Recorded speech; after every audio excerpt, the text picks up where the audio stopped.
చర్చలలో జాతీయ రహదారిని దిగ్బంధించిన ఆశా వర్కర్లు హక్కుల కోసం మహబూబ్నగర్ జిల్లా జడ్చర్ల పట్టణంలోని 44వ జాతీయ రహదారి దిగ్బంధించారు.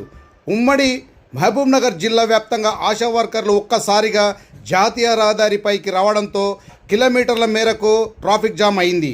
గత 3 నెలలుగా జీతాలు రాక ఆశా వర్కర్లు తీవ్ర ఇబ్బందులు పడుతున్నారని, ప్రభుత్వం తమకు కనీస వేతనాలు అమలు చేయాలని డిమాండ్ చేశారు. ఆదివారం హైదరాబాద్లో తమ హక్కుల కోసం ప్రజాస్వామ్యబద్ధంగా ధర్నా చేస్తే పోలీసులు నిర్దాక్షిణ్యంగా అరెస్టులు చేశారని, తమ న్యాయమైన డిమాండ్లను సాధన కోసం సిఐటియు ఇచ్చిన పిలుపు మేరకు ఉమ్మడి మహబూబ్నగర్ జిల్లా వ్యాప్తంగా ఉన్న ఆశా వర్కర్లంతా జడ్చర్ల 44వ జాతీయ రహదారిపై బైఠాయించారు. ఒక్కసారిగా వందల సంఖ్యలో ఆశా వర్కర్లు రోడ్డుపైకి రావడంతో పోలీసులు వారిని నివారించడంలో విఫలమయ్యారు.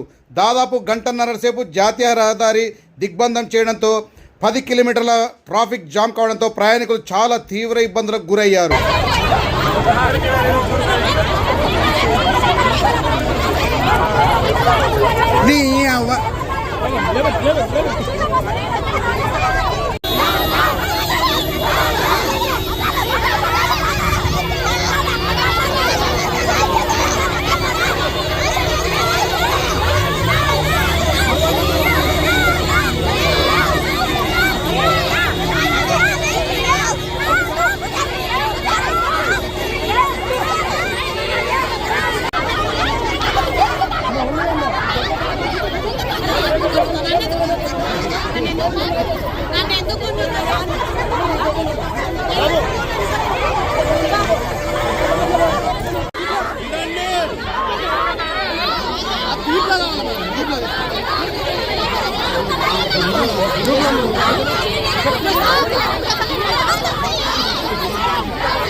తీసుకురండి.